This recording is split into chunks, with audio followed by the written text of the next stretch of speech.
It has been nearly 1 week since devastating floodwaters rocked eastern Kentucky. In the wake of that disaster, Governor Beshear says at least 37 people are dead, what that number expected to rise.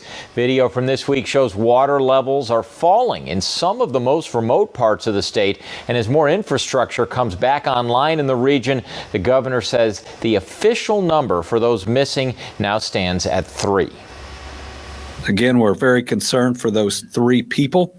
All 3 are females in Breathitt County, but the number doesn't take into account other reporting to local agencies. And we know that there are more folks out there, though, with cell service. Definitely have found a lot more people. Thank you to the Kentucky State Police, over 1,000 wellness checks, and most of them went incredibly well. Now, to report a missing loved one, you're asked to call the KSP post in the region where they were last seen. While time has passed since the harrowing scenes of last week, for many of the affected, recovering from a disaster is nowhere near done. Absolutely not. And Spectrum News 1's Jonathan Gregg is joining us live this evening in Letcher County. Jonathan, I'm sure you've heard so many just heartbreaking stories there. What do you have for us this evening? Lucky neighbors, so many Kentuckians they've yet to get back to their property to even take out their belongings. I was talking to the relative of the woman living in this trailer. It was pushed off its foundation, then slammed against these trees. That utility pole, I'm told the resident is okay. All of her belongings, though, still inside, likely destroyed. Amid all of this pain, all of this damage, however, still finding those examples of neighbors helping neighbors. The IGA grocery store in Issam. We're going to have to go and check on the store. Has long been a central part of Gwendolyn Kristen's life for 50 years. Since 1973. I started to work here in August in 1973. Kristen never left, and she and her husband purchased the store in 1998. It has long been the heart of Issam. I love the community, love the people that was working here with me, and I just said, if you all stay with me, we'll try to make it a go.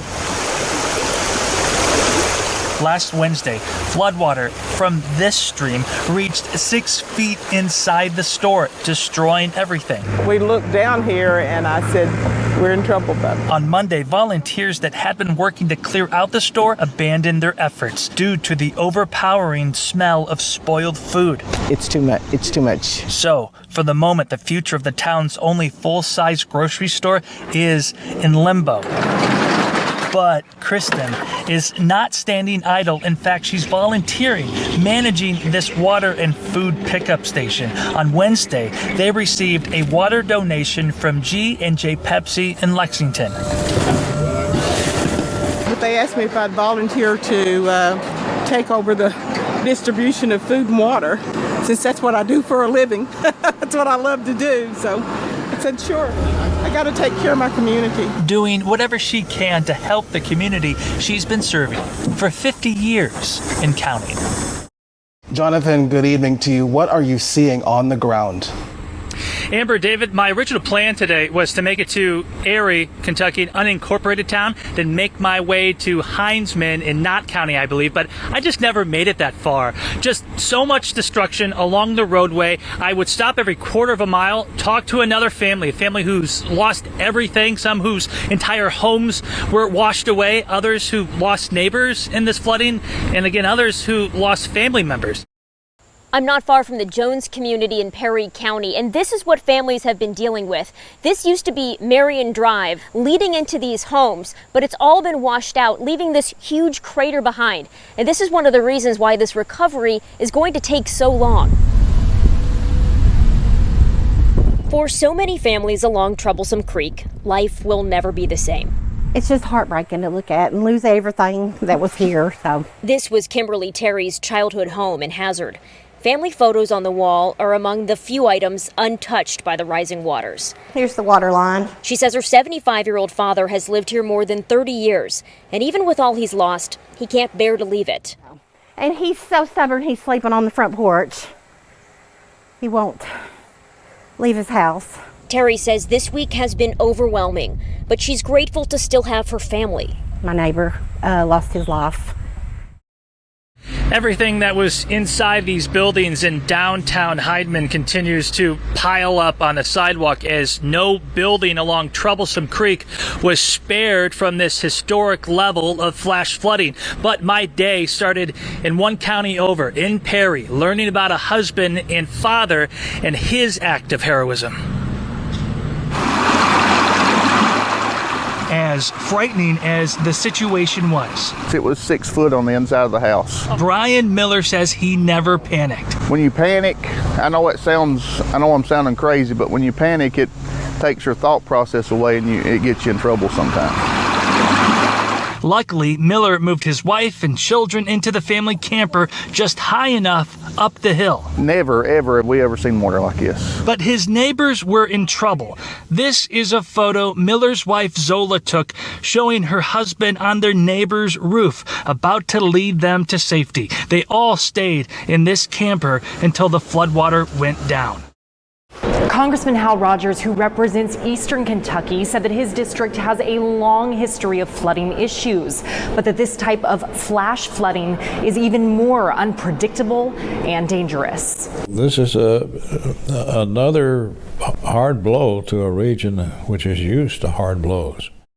And he told them they better get the National Guard out. Judy Hudson was rescued by helicopter from her home last Thursday. The helicopter started flying over and we was waving stuff out the windows and they come and got us. The water was nearly waist deep on the second floor of Hudson's home. And Troublesome Creek is more than 30 yards from their front door. He dropped a basket down to the door and we got in the basket and they took us up in the basket. Hudson and her husband survived, but she says her older sister and neighbor died in her home a quarter-mile down the road. Well, we didn't find her that first day. They found her the next, when the water went down to where they could get to her. Her grandson and her son-in-law went down there and found her. She was in the dining room laying on the floor.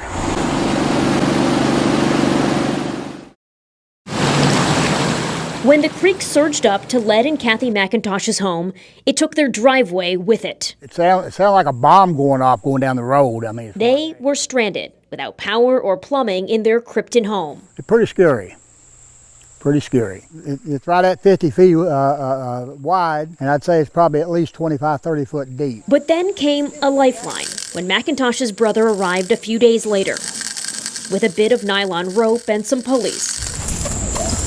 A quick workaround that allowed them to get food, water, and even propane delivered by duffel bag. When rising waters took over Edward Longstreth's home in Letcher County, all this was under. He knew the only way out was up the mountain. I grabbed this ladder to climb out to get out for high ground. And you said you crawled on your hands and knees. Yep. I got sorry, but a 9-year-old granddaughter. We had to climb up through there. It's bad. Like I say, it got in the house, everything's gone. Nearly everything they own was damaged, now caked in the thick mud that seems to cover the whole county. Down the street, the water forced its way through businesses, places of worship, and the library in the Fleming Neon community, shattering glass and tossing books along Main Street. Inside this laundromat, the mud is up to my ankles, and you can see the line on the wall showing how high the water got. The owner says it forced the door open and knocked over 2 400-pound washing machines. You hear stories and stereotypes about Eastern Kentucky, but there are not better people anywhere in the world. The kind of love and bravery that I saw from my community yesterday, I will never forget. And Spectrum News 1's Jonathan Gregg has been there reporting for us that the damage is so widespread that finding enough volunteers can be a challenge. Jonathan, good evening. And where do recovery efforts stand at this hour? Long way to go. Widespread is an accurate word. It bears repeating how widespread the damage is. I spent about 3 hours on the road today, starting in Hazard, then Point South. And so it's not hard to believe since so many people are affected. Many are just now getting started with the cleanup process. In fact, I met a pastor, you're about to meet him, who was waiting for out-of-state help to arrive before he started cleaning out his church.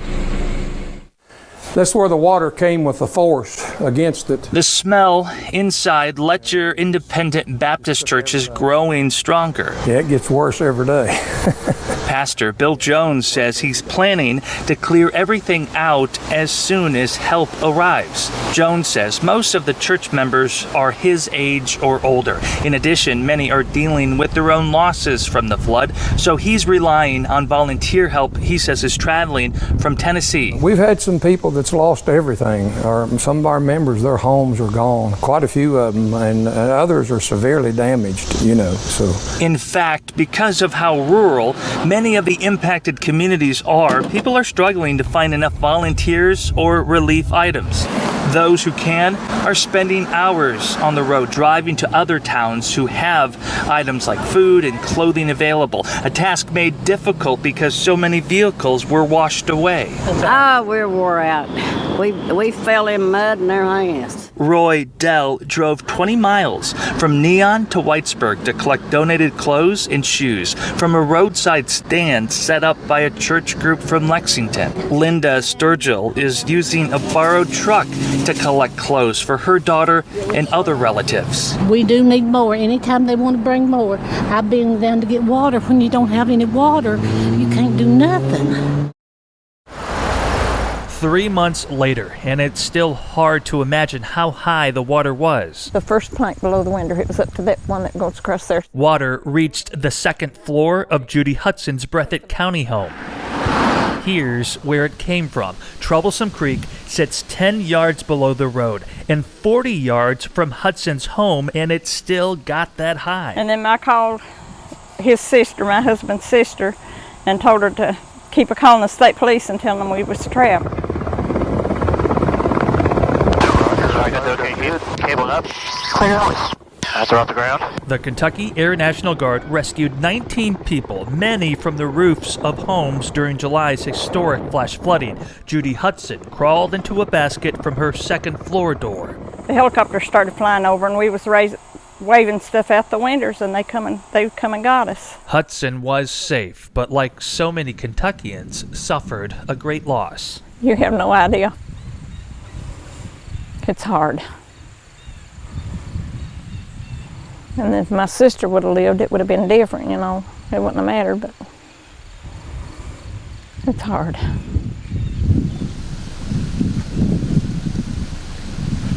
Hudson's sister died in her home just a quarter mile down the road. And 3 months later, Hudson and her husband have yet to replace the flooring or drywall in their home, which has a strong, musty odor, though it's where Judy spends most of her day.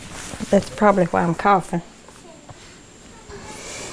Progress is slow, much like the natural current of Troublesome Creek. They've been living with his parents since July, and after months that seemed to crawl by, Fleming and his family could wait a little longer for the delivery that would help make them whole again. What's happening today? Well, today we're getting the last half of our double wide. This month, progress came up Highway 317 in the form of a new home, wrapped like a 2,100 square foot gift. It's going to feel rewarding, even though we've been dealt such a hard blow. Within such a short amount of time, we've been able to rebound back. There's been so many people help us. It was a daunting task for the crew. So far, so good. Squeezing the second half down the driveway and maneuvering it into place in front of the Flemings' former house. They seem to know what they're doing, so.